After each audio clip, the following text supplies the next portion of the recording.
Well, I love making AI images too. It didn't even occur to me to do that for my presentation. So after following two really wonderfully formatted presentations and then that video, I apologize for something that will not challenge you with any color blindness. So, When it does what app you used for your images, because my images was rubbish. So I'm hoping to show all of you why you should bring more laughter into your lives and the laughter of lives around you. I want us to help us learn to rediscover joyfulness and help us see laughter as a daily practice. So where did the laughter go? I happened to meet Sean Acor when I worked at Adobe. He came and gave a lecture to the executives at Adobe of how to use positive psychology to improve their performance. And he's a Harvard-trained researcher. He's really into the 3 gratitudes practice, and I had a good chance to speak with him. So I read 3 of his books and love the guy. He's got some really great ideas. So he found that children laugh 300 times a day, but as adults, the average adult laughs 17 times a day. Where did the laughter go? Seems high as well. Yeah. Yeah. You know, several years ago, I declared my motto to give everybody their third laugh of the day. And for some people, I feel like I got to give them the first 2 to get them to the third. But I'm up for the challenge, always have been. So there's many benefits of laughter, and I've coined a little brand name for my particular take on it, Laughtarian. I love that.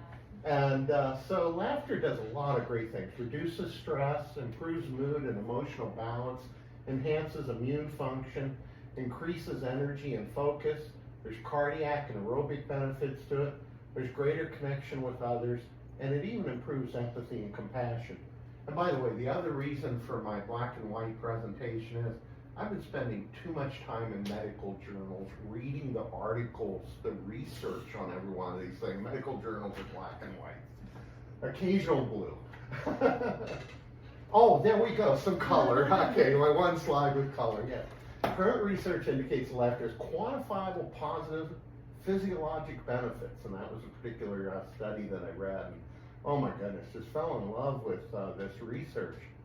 And the whole idea of laughter yoga actually came to me in class here with Liz, and she was listing 4 major branches of yoga that have sound traditions associated with them. Well, the class clown in my brain went to work thinking, well, there's 4, why can't there be 5? Oh, and that laughing yoga. And I asked her about it. She said, oh no, that's a real thing. I'm like, get out of here. Seriously? She says, yes, I like it because it was invented in India by an actual doctor. I'm like, whoa. So I started doing some research on that and discovered that something called laughter yoga, invented by Madan Kataria. And it's a unique wellness routine that combines intentional laughter exercises with yogic breathing, also known as pranayama, focus on breathing. And intentional laughter, or simulated laughter, as it's called in some articles, allows laughter to be done voluntarily, and you can sustain it long enough to actually get the health benefits. Because the big question comes up, people say, well, why are jokes and comedy enough? Well, the problem that humor and jokes have is that they're very brief. Okay, not everybody gets the joke. Depends on your mood. The jokes get stale, and then you can end up offending some people. Now, one of my mentors, George Carlin, he says all good humor should offend somebody, but you know, maybe that's not what we want to do in a healing context. But Dr. Kataria tells how when he started laughter yoga, it was with a group, himself, his wife, and 3 other people in a public park in Mumbai. And it only lasted about 10 days, the Daily Laughter Club, because then the jokes got stale and he had to find another way to sustain it. So what's the solution? Laugh for no reason at all. Simulated laughter. And I just saw a video today with him where he says, to be a happy person, act like a happy person. And there's solid science behind that. It's called emotion follows motion. If you mope around, your posture's kind of like this, and you know, you're kind of doing, you're gonna stay in that mode.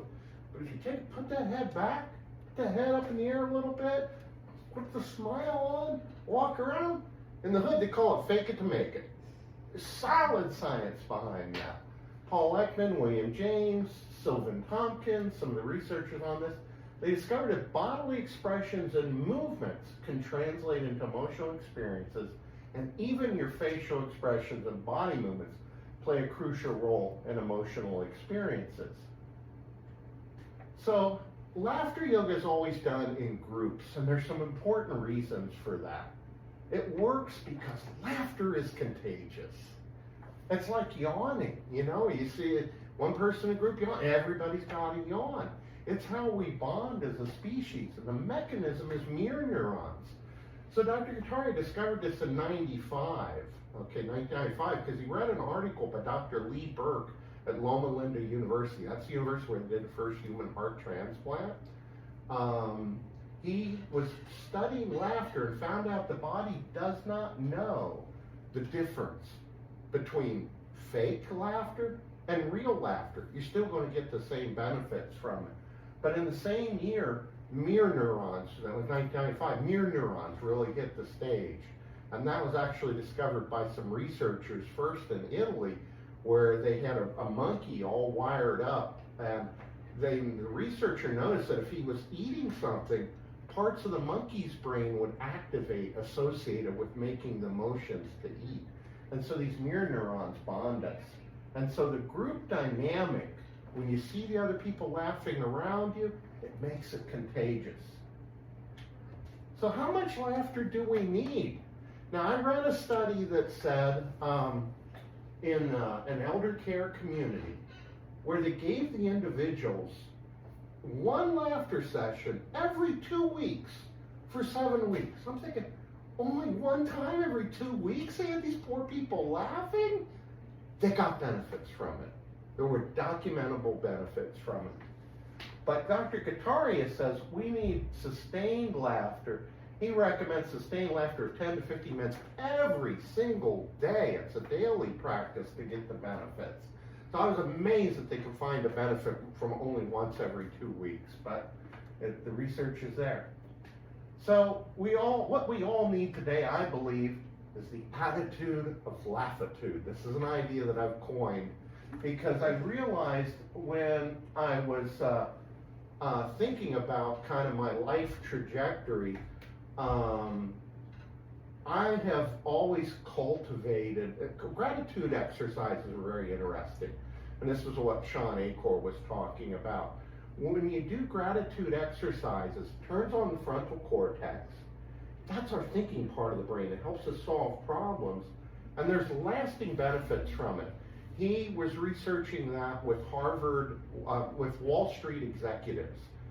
People who we love to blame for the 2008 financial crisis and various other things, like an evil, greedy Wall Street people. He said the reality is a little bit different. Most of them, if the windows opened on Wall Street, they would have jumped out of the windows because they were so ashamed of what went on under their watch. He said that was the reality. But when he had these executives do a daily gratitude practice, writing 3 new things that they're thankful for each day in a journal, for 21 days was his prescription for habit. And then they stopped. 6 months later, he could give tests, and he knew which ones had participated in the exercise and which ones had. So it created lasting brain change. And as he puts it, he says, you're not going to take a pessimist and turn them into an optimist, but you can raise their basal score considerably. Because his big thing was studying outliers. And you may have seen graphs where you have a bunch of points scattered and they're following roughly a trend line. Well, sometimes people fall way up here, and some people fall way down here. But he said, why are some people way up here? If I just study people that are on the average line, that's all I can do is help people be average. Instead of throwing out, there's all kinds of statistical ways to throw out those outlines. Instead, I look at why people are way up here, study them, I can help bring everybody up. Love that philosophy. So I realized that finding humor every day makes it very easy for me to invoke laughter. And I get some of that from George Carlin. George Carlin said his job is to remind you about all the things you forgot to laugh about the first time. Love that quote. So, how many asanas are there in laughter yoga? Laughter yoga has poses to it. The answer is there's innumerably many of them. There are videos on YouTube of 100 different laughter poses that you can do. The basic to become a certified laughter yoga leader, which I'm in the training for right now, there's 40 that they want us to learn. But you're always encouraged to make up your own. Dr. Kataria does that, and he says that's to keep it fresh. Because if you're doing this every day, you got to hold everybody's interest, you know. So laughter yoga leaders learn 40 basic poses. So let's have some fun. I could read from you the paper that I submitted and additionally to this, but we learned in class to have body experiences. So you already have some body experience with laughter yoga? Yeah. I mean, I could quote from George Carlin at great length. I memorized all of his albums 40 years ago, but so let's learn some laughter yoga poses. I'm going to give you 10 laughter yoga poses. We're going to learn 8 of them. We're going to learn 8 of them, and I've got 2 bonus poses for you. So, and one of the bonus poses was inspired by one of our very own instructors, Richard Feather Anderson of Sacred Geometry. A lot of fun. I've already posted a video on that. So let's get ready. You ready to laugh for no reason? Yeah. So the foundational pose, so when Liz told me that this was a real thing, I ran to AI. What can you tell me about laughter? First thing it said was the foundational exercise is the ho-ho exercise. I said, how timely is that? We got Christmas coming up. Yay! I looked on YouTube. Oh my goodness, found exercise after exercise, people posting it. So here's how to do the ho-ho exercise. You can sit if you want. You don't have to stand. We clap when we do this and we clap like this because it helps us keep some time with it. And clapping like this activates pressure points in the hands that are very good. So we're going to clap 2 times and 3 times. We're going to do this rhythm. Ho, ho, ha, ha, ha. Ho, ho, ha, ha, ha. Ho, ho, ha, ha, ha. Ho, ho, ha, ha, ha. Ho, ho, ha, ha, ha. Ho, ho, ha, ha, ha. So you can get that motion in there however you want to do it. It's all great. It isn't like Liz when she's like, you got to pull your chest out, you got to, none of that. I was so happy when I went home. Oh, childlike poses. Oh, yes, these are great. So after you've done a little bit of that, you go, very good, very good, yay! Very good, yay! Now, I was at the farmer's market talking to people about this in the free speech area. They couldn't shut me up. It was great. I was next to the Ask a Rabbi table. He laughed. He liked my bowls, though. He said those were beautiful, but he didn't want to hear too much of my laughing, I guess. But he actually had a very good sense of humor. I'm going back, and I'm going to ask him all about the Kabbalah and what does it say about laughter. I can't wait. He got mad at me the last time that I saw him, the previous time. He said, you know, I'm not Google. Well, no, Rabbi, I understand. I was going to ask you if they had the free expression stand at the following week. Strangely, it was closed. So here's a little bonus pose that you can do.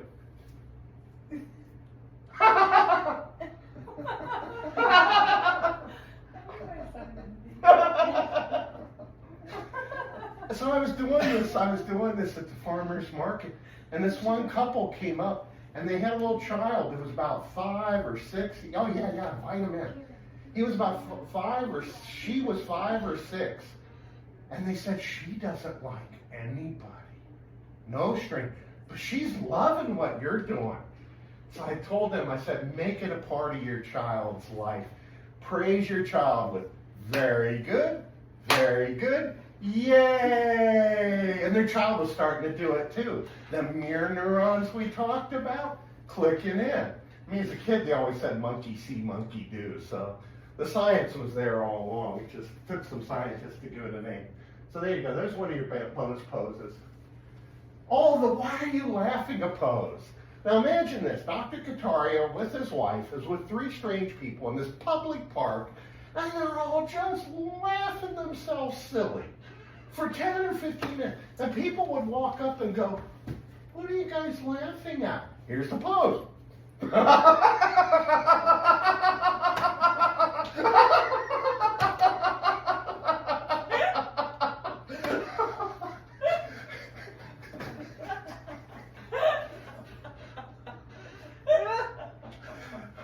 Oh, milkshake laughter. This is a great one. Having a heart attack laugh pose. There is a medical problem dissociative laughter called laugh syncope. I am trained in EMS. If you pass out, I know what to do. I actually suffer from laugh syncope. It's where you will faint if you laugh too hard. I've accidentally done this while driving a couple of times. It's just like in one of those Vietnam movies when the bomb goes off. My vision starts tunneling down. My hearing goes crazy. Like, uh-oh, I better stop listening to this comedy while I'm driving, you know. Sadly, though, because of my attitude of laughitude, I internally generate goofy stuff, so I can't escape it. But anyhow, milkshake laughter. Okay, so you have your two, and you do them, you go, eh, eh, eh. Needed to drink your milkshake. Now, if you don't like milk, you could go, eh, eh, eh. Let's throw it over your shoulder. Sorry, David. Try not to be in the line at DMV when you do that. Oh, I can't wait for my next trip to DMV. Oh, I hadn't even thought of that. I have a book I've been working on a long time, 101 Ways to Have Fun at the DMV and Drive them Nuts. I've been offering to run a home bingo game at the DMV, and they say you can't.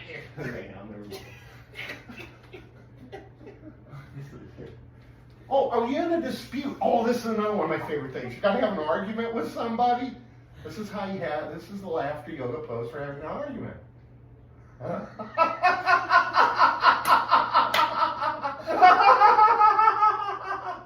And if they're not quite getting it, I invite them. I say, no, do it back at me. I deserve you, Dad. I deserve you.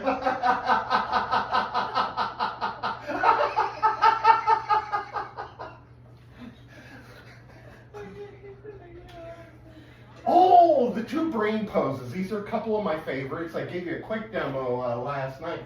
Mental flossing. You know, sometimes you need to clean your brain. You had a difficult day. You know, some of us shake it out and stuff. I love shaking medicine. I almost changed my major. But get some floss. Pull it out. Wrap it around one finger. Wrap it around the other.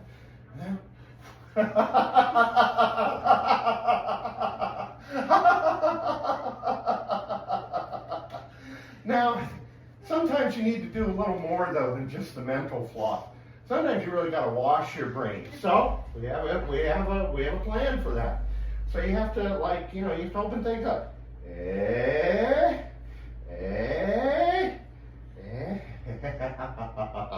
Get out some cleaner. Clean that brain. You see any stuff, any emotional stuff doesn't look, pick it off. Just throw it away.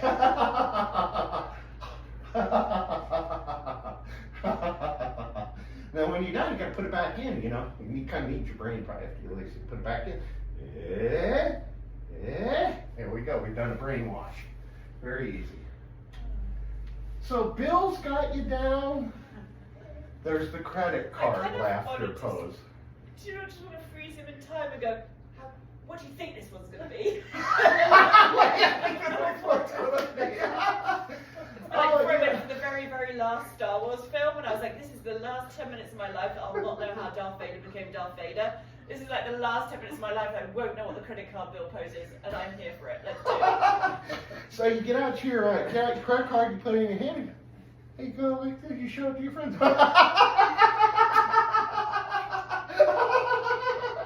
on, it's like, you can do it with a utility bill.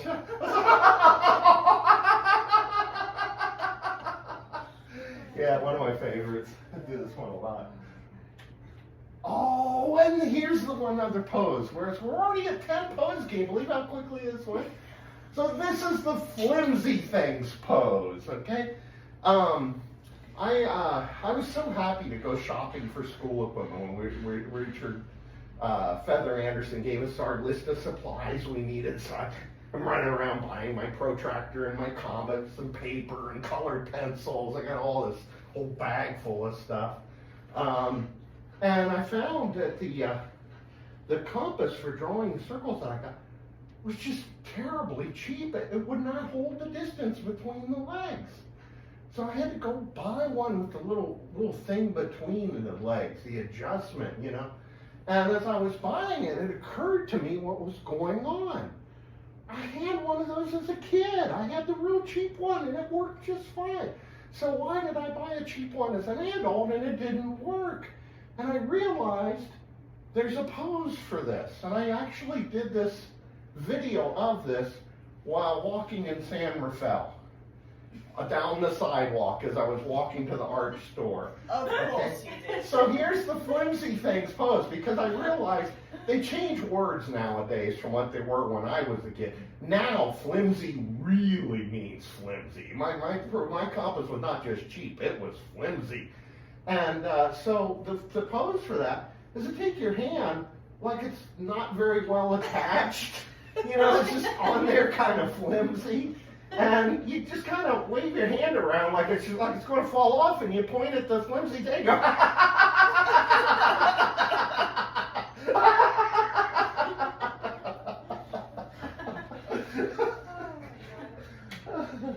But wait, there's more. I have to go over the test questions with you, so that you get credit for this session.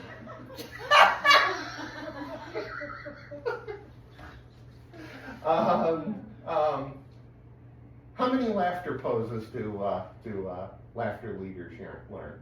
40. But Boom, very good. Very good. Yeah, videos I've seen of over 100. If you look up laughter yoga on YouTube, you're going to find 10,000 videos under that. Now, if you want to see my take on it, look up hashtag Laughtarian. Not quite, there's not 10,000 there yet. Give me a couple of years. So yeah, that's your basic introduction to laughter yoga. So my paper that I submitted, which I have extra copies if you want to take one home with you, I printed some out for you. There's references to all kinds of medical studies and more back study on all of this. It's just a totally fascinating area. So, but there we go.